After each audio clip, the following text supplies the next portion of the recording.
Hey there, guys. So I want to thank you, as always, for taking the time to check out this week's live stream where we're going to be discussing a pretty unique topic, where we're going to be going over the minimum effective dose. And in this topic, I will explain exactly what we're talking about when we go over this sort of concept and give you guys a clear picture on what this means and how this concept influences your workout routine and weightlifting in general.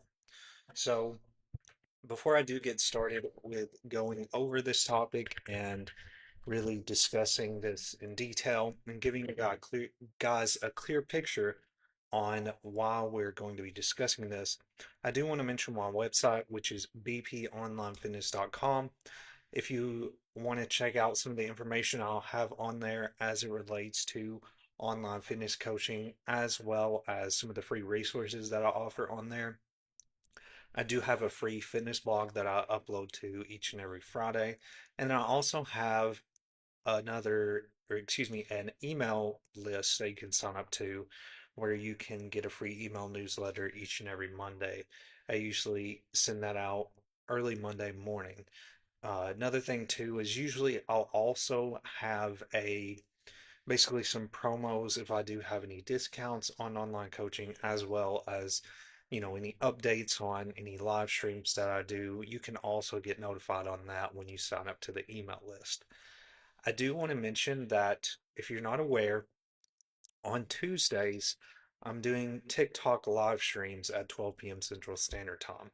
I wasn't able to get the reminder out earlier in the week that I was having one. However, there was over 300, or no, excuse me, there was over 130, I should say, views on that TikTok live stream. So it was pretty successful, even though I didn't promote it as I wanted to, because it was a pretty busy day Monday, so I wasn't able to actually promote what I was discussing. But basically, I talked about compound and oscillation based workouts. But just know that every Tuesday at 12 p.m. Central Standard Time, that I'm going to be doing a live stream on TikTok. I've been doing that for at least 3 weeks, I think, at this point. So definitely check that out if you're interested in that. I will be doing an X Spaces discussion tomorrow at 12 p.m. Central Standard Time, every Thursday, of course. So if you want to listen to that, it's basically like a podcast. You can listen to that on X. So I will likely have a reminder up today where you can follow the link to listen to that particular sort of live stream. So definitely check that out.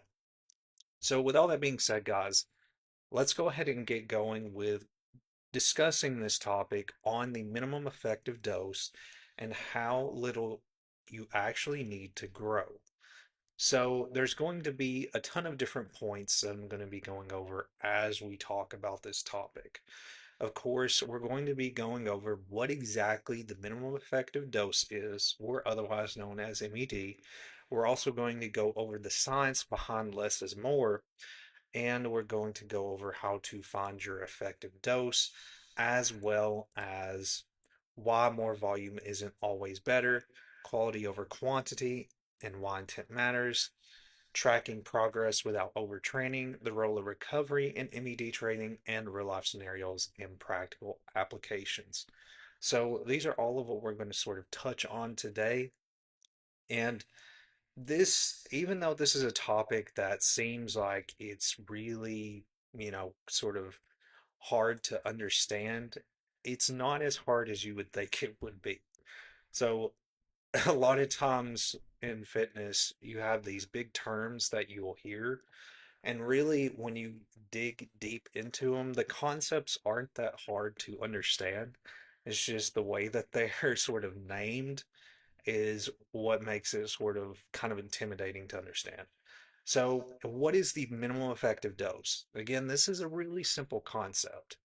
So, this is basically sort of doing the least required to create adaptation, not the most possible. So, this is basically what is the minimum amount of exercise that you can do that can still help you to progress. That's basically what we're going over. So it's about efficiency and not laziness. So you're finding the sweet spot between effort and recovery. So it's kind of a balance where we're trying to find that right sort of sweet spot and how we need to approach our weightlifting routine. So, what this sort of method does is this helps to maximize progress in shorter sessions. So when we're focusing on this minimum effective dose, we're likely having a more condensed workout while also at the same time still making it to where we're getting the most out of our exercises. This also enhances recovery. It's going to reduce that risk of overtraining and burnout. It's going to drive more consistency because you're going to be doing workouts in a shorter bout. It's going to make it easier to sustain longer term habits if it makes it approachable to go throughout your workout routine in a an efficient manner. It also boosts results, so it stimulates growth without wasted volume. So even though we're focusing on this minimum effective dose, we're still thinking about how we can progress, but we're sort of basically programming in a way to where we're getting the most of our workouts, but in the minimum amount of time. So with this, the main focus is roughly 3 to 4 quality sets near muscle fatigue. And what that means is that we're sort of getting to that point in our the sets that we're focusing on where we're really trying to fatigue, get to that, like when we're doing our reps, sort of that concept of, the reps in reserve, like I've talked about. So the concept here is not having really reps in reserve, going as close as we can to, that maximum amount of weight that we can lift. So this is roughly 10 unfocused sets. So you're going to do 40 minutes of focused resistance training and 90 minutes of random volume.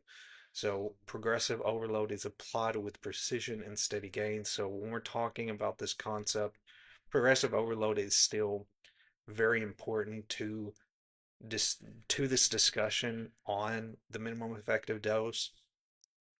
So as we continue on, the main thing you need to be aware of as we talk about this is that this is going over less is more.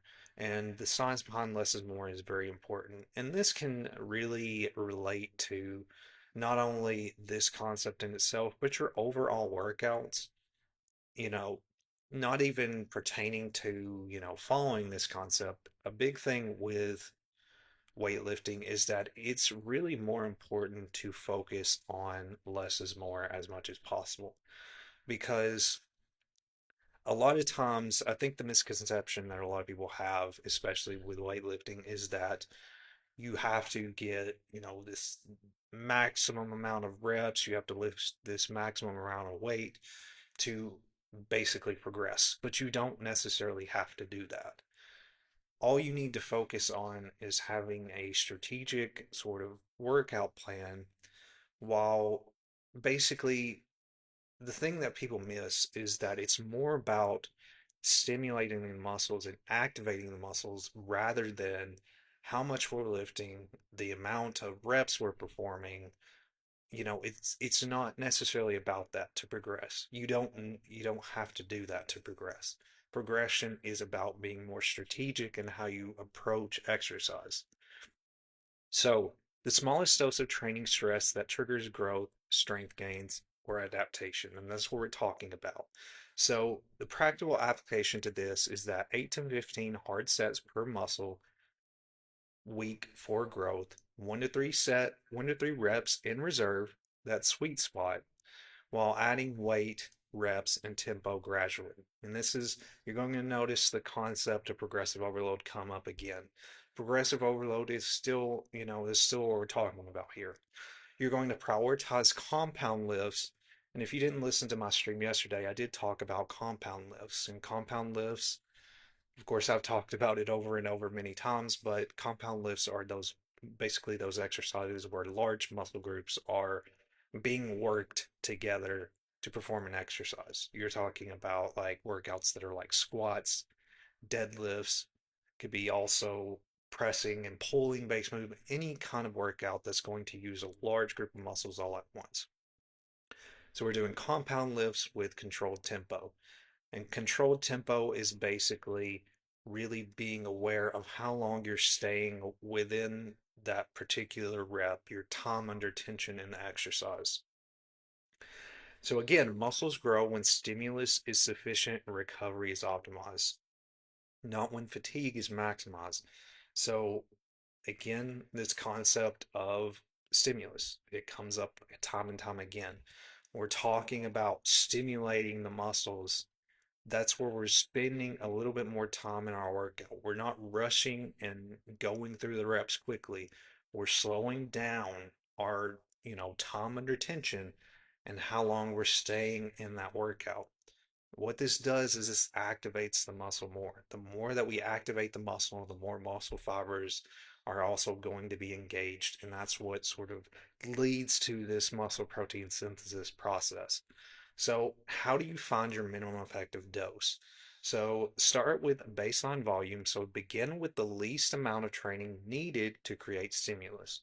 So, this is 8 to 12 total working sets per muscle group per week.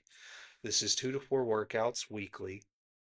Again, we're focusing on compound lifts and controlled intensity. So, you want to train with intent and not exhaustion. This is something that I mention a lot of times with clients that I work with, where when we go into our workouts, we need to be mindful on how we approach those workouts. We don't want to, mindlessly go into the gym without an intention on what we're doing. A lot of times, that's usually what happens with a lot of people is they just kind of go to the gym as the routine itself. We just kind of get into a routine and we don't think ahead on how can I progress today. You have to really think about that intentionally as you go into the gym so that you can help with getting to the goal that you're wanting to accomplish. So, quality beats quantity, of course. So, 1 to 3 reps short of failure. So, you want to get as close to failure as you can. Having controlled tempo, again, that's spending more time in the workout, counting your seconds that you're going through your lowering phase, your lifting phase in the workout, and going through a full range of motion. So you're not cutting your reps short. You're fully extending, like when we're talking about a bicep curl, you're extending that weight down, you're curling the weight up, you're focusing on pausing the contraction, focusing on that peak bicep contraction, and then you're lowering the weight back down. So you're focusing on all these different components, controlled tempo, going through a full range of motion, while also focusing on your form being correct and that you're targeting the muscle that needs to be targeted. So track key indicators. Of course, tracking is another concept that I mention over and over again. You need to be mindful and asking yourself, do I feel like I'm getting stronger? Am I recovering well from my workouts? Is my performance improving? This is something that you can do weekly to ask yourself these different questions on how you feel your progression is going. This is something I do with clients as well when they do a check-in form with me, where I sort of assess basically how they've felt about the progress that they've done over the past week. So, why more volume isn't always better. And goes back to the concept, like I mentioned before, where a lot of people focus on getting the max amount of reps out there without thinking about what they're doing. So the body has a maximum recovery capacity. So muscle growth, this is a big thing that's important to keep in mind. Muscle growth happens in recovery and not during training. And this is a big sort of misconception that a lot of people have is that your time in the gym is the most important, which it is still the most important because you do need to know how to activate the muscle groups and you need to know how to really stimulate muscle growth. But at the same time, if you are working out really hard in the gym, but you're not really optimizing your recovery, it's going to affect your results and you're not going to exactly get the results that you're looking for. So excessive volume, again, this is where we're just kind of rushing through reps. We're just trying to lift the heaviest weight. When you focus on this excessive volume, you're going to have a higher amount of fatigue, and slower adaptation. When you're constantly changing what you're giving your body, again, this goes into the aspect of tracking, why tracking is important.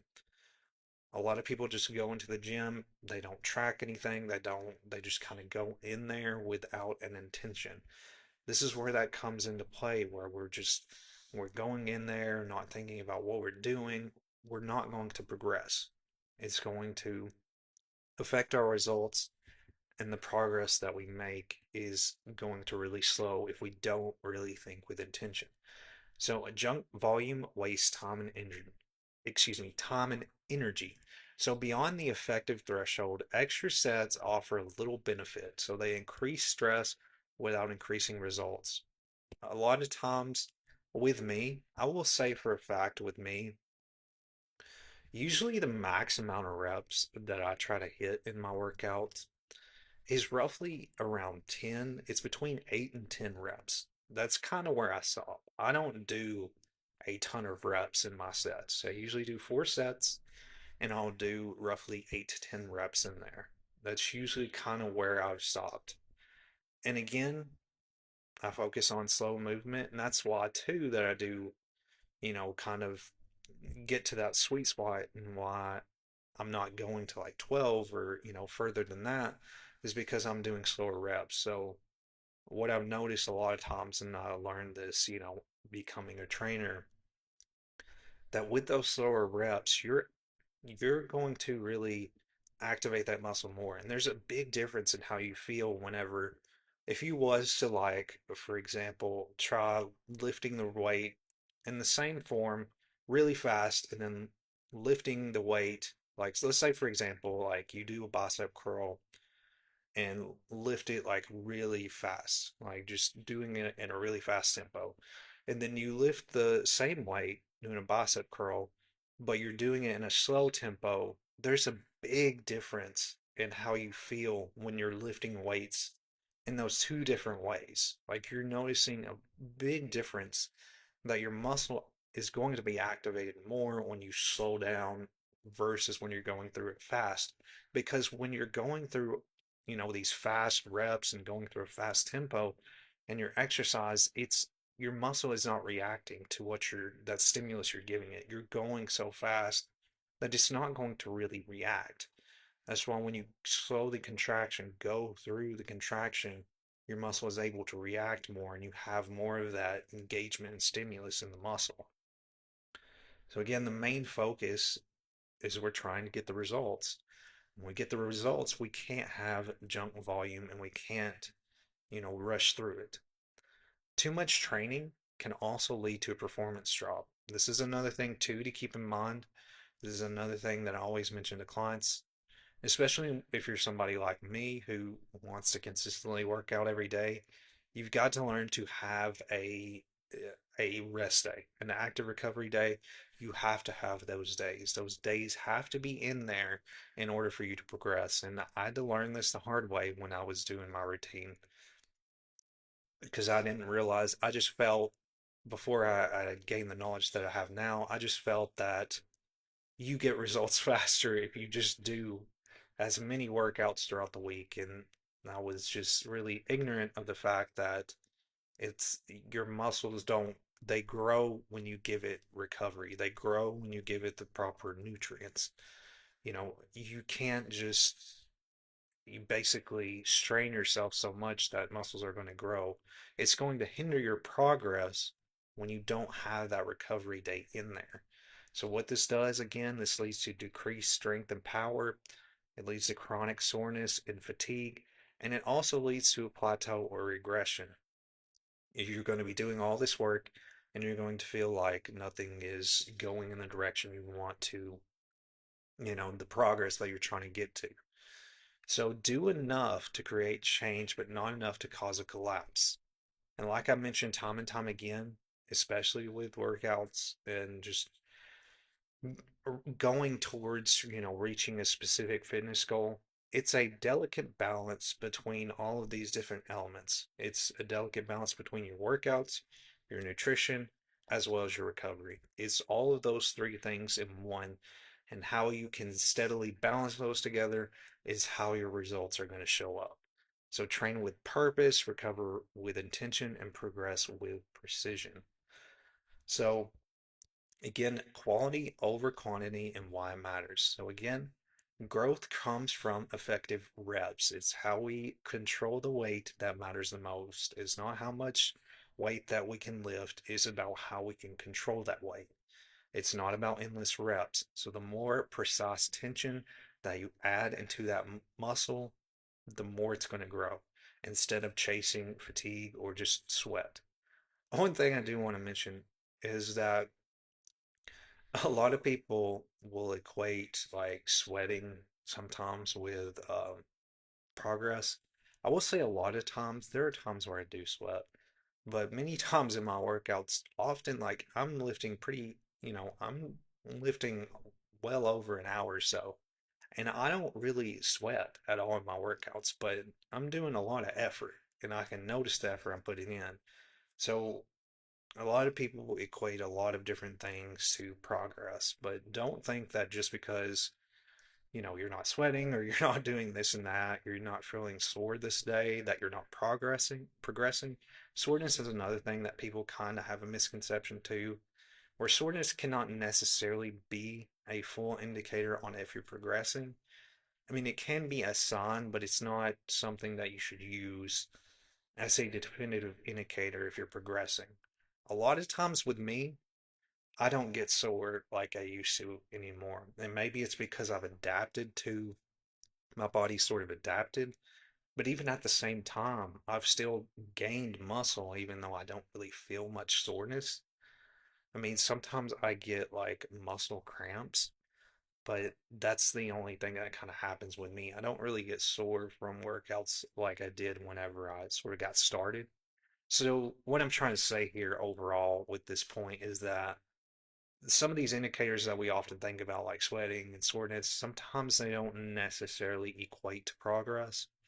Though I know this is kind of off of what I'm talking about, but I did want to mention that because that's something that I think a lot of people kind of have a misconception on.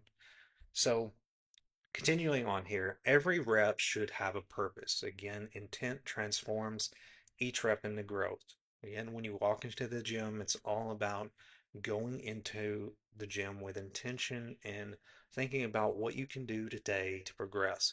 So, focus sets with intent can outperform six rushed, sloppy sets. So, muscle responds again to tension quality, not the time that you spend in the gym. So, you can shorten your time in the gym and still get a good workout that is going to lead to, muscle activation and lead to progress and growth. You don't have to stay in the gym for an extended period of time to get that. So just know that that's really important to keep in mind. So tracking progress without overtraining. So make sure that you measure progress and, excuse me, measure performance and not exhaustion. Progress is strength, reps, control, and confidence, not soreness, fatigue, or sweat volume. Basically, what I just mentioned, I kind of got ahead of myself there.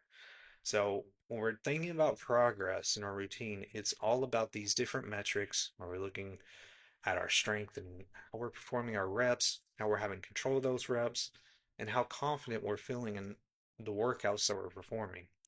So, it's all about better output versus bigger burnout. So, use clear progress markers, and this is something that you can do week to week to sort of give you an idea on how you're progressing. So, track indicators that reflect true growth. Think of if your strength is increasing in any of your workouts, and this does take time to sort of develop that, especially if you're somebody who just is getting started with a workout routine.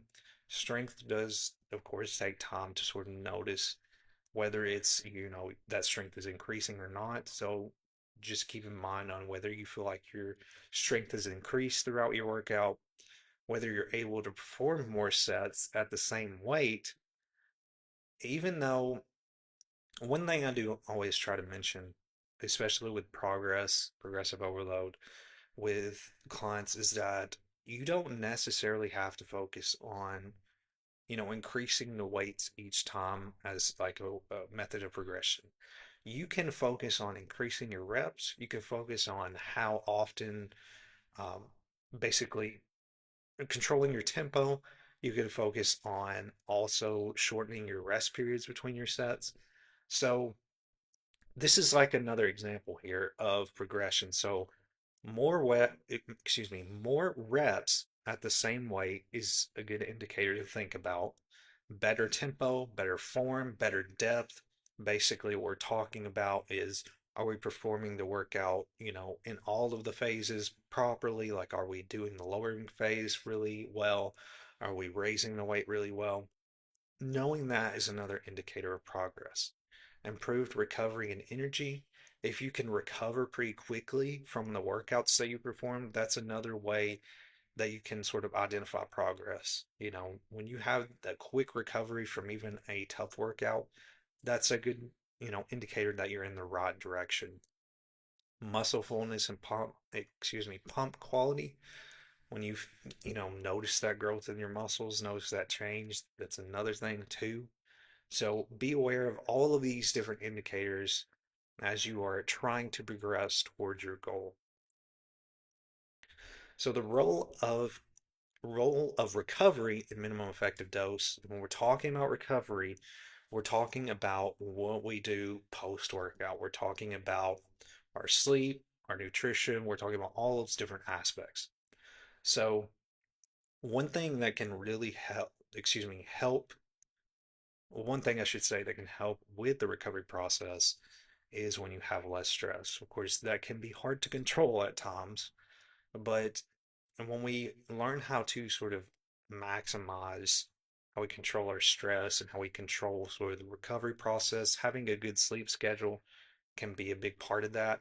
It can help with preventing that fatigue and inflammation, and it's going to help maximize that recovery process. So, the minimum effective dose avoids unnecessary fatigue and inflammation, so your body repairs faster when you don't exceed recovery capacity. Growth happens when stress meets recovery and not overload itself. So, you want to have, again, that proper balance with your workouts, your recovery.